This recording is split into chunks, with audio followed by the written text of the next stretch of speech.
viewers, welcome back to my channel. I've turned that fan off above my head. All I've got to do is remember to turn the thing back on again. And I have finished here. You can move back up out of the way, because they're in the way right now. As you can see, look, there's new plants. As if I would do a thing like that. But, as lots of you will know, it's... Hold on, I've got to turn that off as well.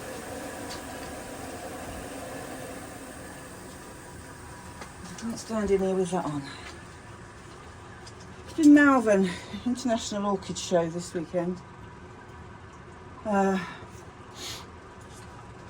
And quite a few of us went up and stayed. Some stayed longer than others. I came back yesterday. Undoing the stand is being done today because it's the last day of the show. And the people that were setting up the display all went up and stayed Wednesday and are coming back today after it finishes, and they've broken down the stand. I went up Thursday to do the judging Thursday night and came back yesterday afternoon. So very tiring few days, but had a really good time. We had plants from abroad that people had shipped in. Ecuador were there, and mind you, their plants weren't there until I think Ivan was still waiting for them when we left after the judging about 7 o'clock Thursday night. And I spoke to him Friday morning, and he had the plants and was setting them up. And he said customs released them finally about midnight, so it wasn't without its trials. A couple of other people had sent plants over, but not bodies, because of the difficulties they'd have had getting back into their own country. And agents in this country sold them for them, so we still had international plants for sale, and people had plenty of choice for sale. I went with the intention, no intention actually, of buying anything, because I didn't pre-order from Malvern, Ecuador, because of the costs they were adding to it. So and I didn't know, well, I didn't, from the other growers that were going, or that plants were coming, I don't grow those plants that they sell, but I knew Trey was going to be there with Orchid Botanics, and he also had a plant for me that was a swap for one that I'd given him, and which I'll show you in a minute, which I think has got flowers on actually. I did end up buying some from Ecuador, and there was a chap there with Neofinetia and the Dendrobium moniliform, the Japanese forms. So I will show you those as well. But first and foremost, let's undo this, because I'm quite interested to see this one. It's a Dendrobium, and it's a Dendrobium I've tried to grow, and whenever I've got hold of one, it's a miniature Dendrobium. Whenever I've got hold of one of it, I've not been able to, it's died on me twice. Twice it's died on me, and Trey was importing some, they came in February, but he's been, I think they've been in Marius's greenhouse, and Marius has been growing them on. Because they need to have roots and stuff. They don't sell the stuff as soon as it comes in, unlike some vendors. They let it establish first, and they know it's a good plant that's going out to the buyer.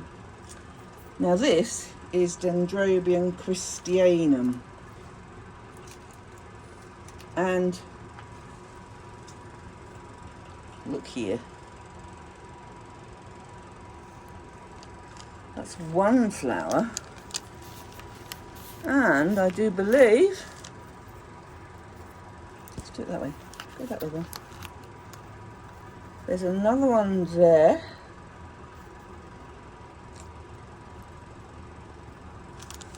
One, two, three. There's three. There's one here as well. No, in there. There's one in there behind my thumb. Right there. So it's got 3 flowers on it. I didn't notice that yesterday when he showed it to me. So I am more than happy with that one. These two,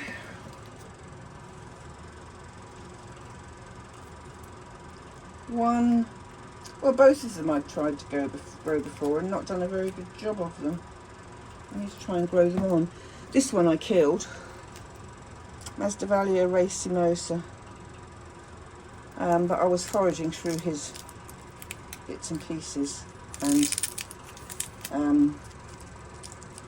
found this, and this is really well established. I mounted the one that I had and it didn't like it, and he says it likes to be right in front of the fogger. It likes to be really cold and it will sit all day in front of the fogger and be as happy as Larry. It's one of those with a climbing habit, as you can see looking at that. Beautiful flowers. I'll put flowers up for the racemosa and the Christianum. My challenge is to grow it, get it to establish. This one is another cetacea. It's only a diddy one. Mine's not doing very well, so I bought another one of those. And I bought also there's scissors. There's scissors. There's scissors. Please don't break things. Too blooming expensive to break. What I've got here, this is for Mick of Mick's Masdevallias, and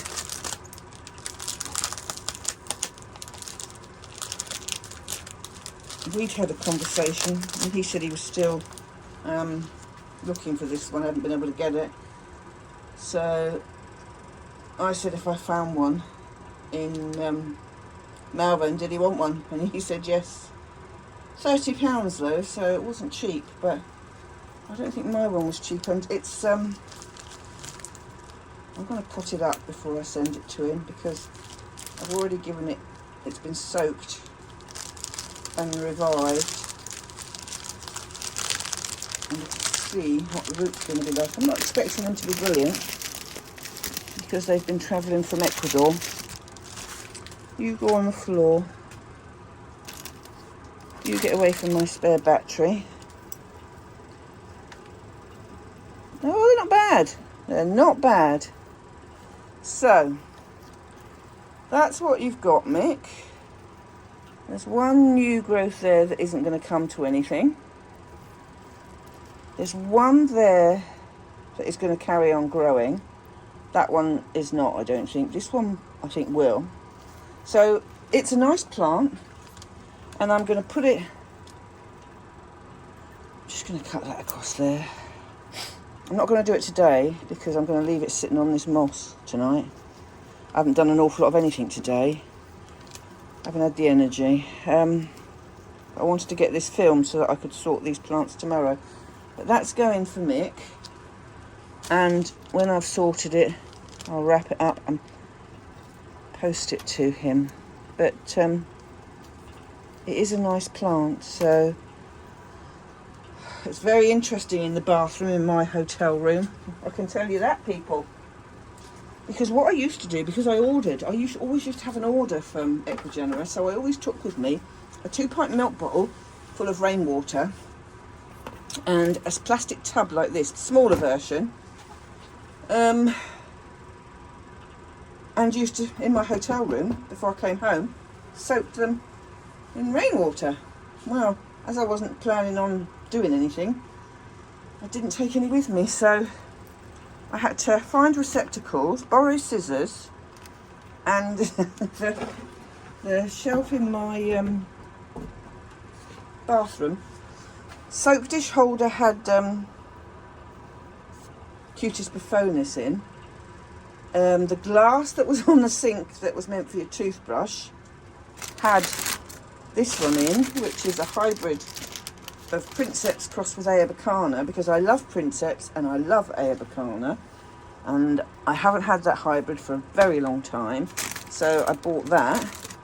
And that had the glass, and then these other two, I had travel mugs, so they became receptacles for, and I'd cut through the bottom of the plastic and exposed the moss so that they could have a drink and not have to wait 2 days for it. But this one is Don Cooney. That is one heck of a hybrid. Not sure whether I'm going to leave that as a big one or split it, but my temptation is to leave it as a big one. This is another hybrid, Celestial Stripe.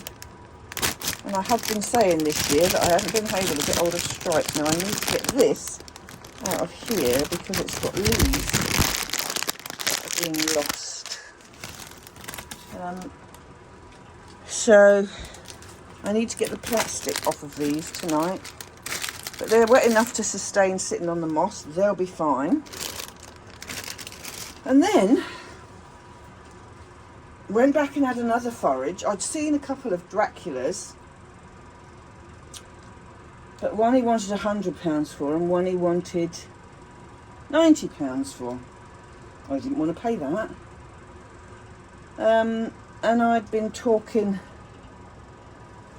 to my friend, and he said, well, that one's big enough. He said to have two of. This was the £100 one, I think. Yeah, that was the £100 one. And this one was £90, as you can see. And I thought, I don't want to pay that either. It's too expensive. But they're the Xanthina version of Hertzii, this one, and Hirsuta, that one. And Alan also wanted a cutest buffoonish, and I then found another cutest buffoonish on the Saturday. This one, well, he's got a couple of things cut off. This one's got a few more cut-offs on the tips of the leaves. But Alan wasn't allowed to buy it. He'd spent too much money, according to his wife, and he didn't want to buy any more. And when I saw it, he wasn't there to ask, so I bought it. So, and because I said to Ivan, I put the two big ones up to him, and I said, look, I want to buy these two, but I don't want to pay £190. So he said 150 for them both. And as Alan and I will be going half on one of them, I thought, you know what? I'm going to do it. So I did. Because I don't know when we'll get to see him again. We don't know if it'll happen next year. Might be the last chance I get to get them. So I did it. And because I'd put the cutest buffoonish in as well, he let me have that for £25. So Alan will get his for 25, unfortunately, Mick. But I think you've got the better plant because you've got more leaves intact and new leaves. I don't think that has. But they're both, you know, they're all both sort of quite good. These are immaculate. They really are. But I've done the same with these, but I didn't obviously do that until I got back home, and that is still standing in water. Did it when I got back home yesterday after the horrendous weather. It was way too hot at the show, and I'm so glad we were in a concrete building because the temperatures were too much for me on Wednesday and Thursday. And yesterday we woke up in Malvern and it was 12 degrees. It was freezing. And then there was rain on and off most of the morning, so brought a lot of visitors into the Orchid Hall, and I think I stayed in there before. I don't think I left until 2 o'clock in the afternoon, but luckily I was expecting to drive home in pouring rain. But Mark had told me that somebody else had turned up with Neofinetias. And I said I didn't see him yesterday. He said, well, he was there. I said, well, I didn't actually go around that side of the room yesterday. And sure enough, we've got one. Actually, let's move you. We've got one. We've got two. And we've got three. Beautiful. Absolutely immaculately grown Japanese Dendrobium moniliform. And he was selling them at five, believe it or not, for £80. And I think I paid £17.50 for each one. And you'll never get that. He's a hobby grower, but he has a Japanese wife, and she knows about the culture. And he hasn't even got a proper greenhouse. He grows them in a make-do one. And I'm just astounded at the quality of them. And this one is called Kikuyu. This one's called Teiku, and this one is Tenkamaru. Now, when she wrote me the information out, she also wrote the kanji, which is what they call the name for it, the Japanese name, and the Tenkamaru is known as the light from heavenly body. The Teiku is the imperial advisor, and the Kikuyu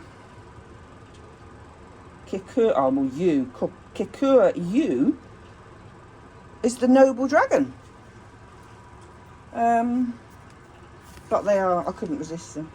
They are stunning. And then, of course, he had some stunning Neos there as well, because I hadn't got many of those. But these are Japanese ones. We'll never find them in this country unless somebody like him as a private grower sells them. That's Vanda Takatehu, I think that says. This one is Kishuseku, and the Kishuseku, Kisuiseku it sounds like, and it's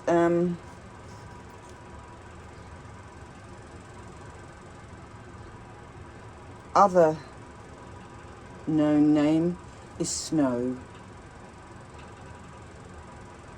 and Tiger from Kisyu. The Tachutehu is probably not how you spell it in Japanese, but Big Peng, musical bird, is what that is. So she also, his girlfriend, also makes the most divine pots for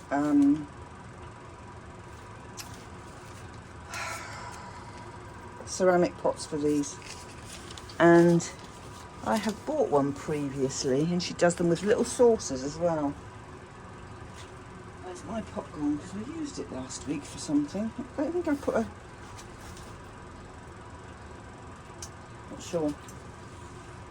There are two around here somewhere with those in, but yeah, it's but they're not cheap. They're about £25 per pot, maybe more, but if you want to display the plants properly, which I don't, I just have them on in the greenhouse, people buy them. And she's just so clever. She is just so clever. And he obviously hasn't brought any in since COVID started. But also, oh look,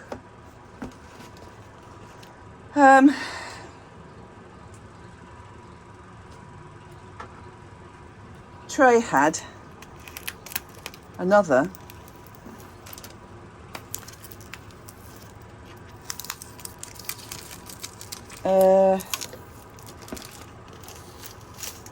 Parishii with flower spikes. I don't know how I've managed to get this home with the flower spikes still intact, but I did. And he very cleverly, so that these things can't fall over until they settle in the pot, he puts bamboo skewers in there. And I'll show you in a minute when I've got this off, because I don't want to break those spikes. Because I was so disappointed on the one that flowered of mine, and my little one that should have an even better flower, it's going to be a couple of years before that flowers, and I knew this came from a reputable place, and I'm hoping that they are going to be nice colours, darker than mine. But what he does, and I hadn't thought of this before, he makes holes either side of the pot, and where you've got these dendrobiums with canes that need to root, he puts bamboo skewers through to hold them in place. Yeah, we've got flowers to wait for on the Christianum. Got to find somewhere to keep that happy, where the damn slugs can't get at it. And although we had a cull, I found their hiding place last week, where they'd been having a feast on one dendrobium. But this end of the greenhouse is going to become a cooler end. I'm not heating this like I did last winter. Anything that needs to be kept vaguely warm is going in the warm end, and it's in there now. And if they don't like the temperatures, or they're not as warm as they should be, they're going to have to get used to it. I'm not heating it above 15 degrees down there, which for some is just about intermediate, but they've got used to being at 15 degrees. Sometimes it goes to 16, so, and that's much easier. It's not so dear to run there because it's sheltered on all sides. So all is good there. But this end, we've got more space. I've got my workbench back, and we shall see what happens from there. But I'll love you and leave you with that. I've got to go back in and sort the biscuits for the dog and run them through the liquidizer to chop them up as powder, because he can't have them as biscuits. We have to make a porridge with these biscuits, and we've run out. I need to do more. So they have to go in a blitzer, which is meant for making smoothies. I use it to blitz dog biscuits. So I will love you and leave you on that note. Ooh, there's some nice roots coming on there. I've undone a big one. All they've done is lifted it out of a pot that it was pot bound in. You can see what they've done. Lifted it out of a pot that was pot bound in and padded it out with and split it in half. Look, that's half of a pot. Look at the size of it. Nice. That is going to be a nice one if we can keep it happy. Need to clean up all those leaves. And that's the Don Cooney one. But you can sit there tonight. I promise at some time tomorrow, as long as it's not baking hot, you will get sorted.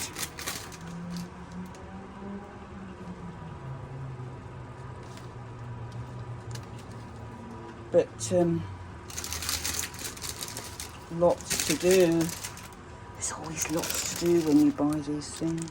Always lots to do. The trouble is I could sit out here and potter, but where I've done a lot of driving and a lot of standing, my back is screaming at me to not do this, so I need to not do it. Otherwise I will pay the price tomorrow. I'm just going to get the cellophane off of this one. Got another flower spike coming, this one as well. What I wanted him to have with him was a princeps, but he didn't have it.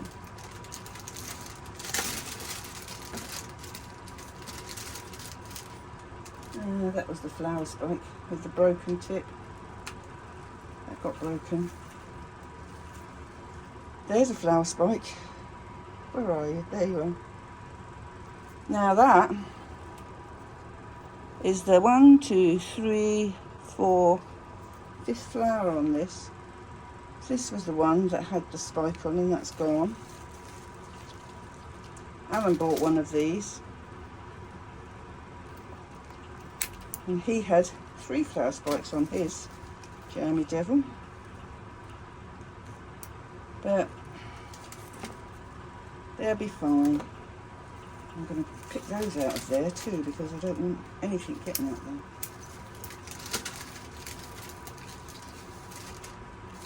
Yep, he's not bad. I've seen better. In fact, I think I'll come out here after tea and pop these up. That's what I'll do. It won't be hot then. Oh, he's not too bad. And we've kept him warm. So I'll leave you with that. I'm going to turn this fan back on, and I'll catch you on the next one when I've done all of these. Bye bye now.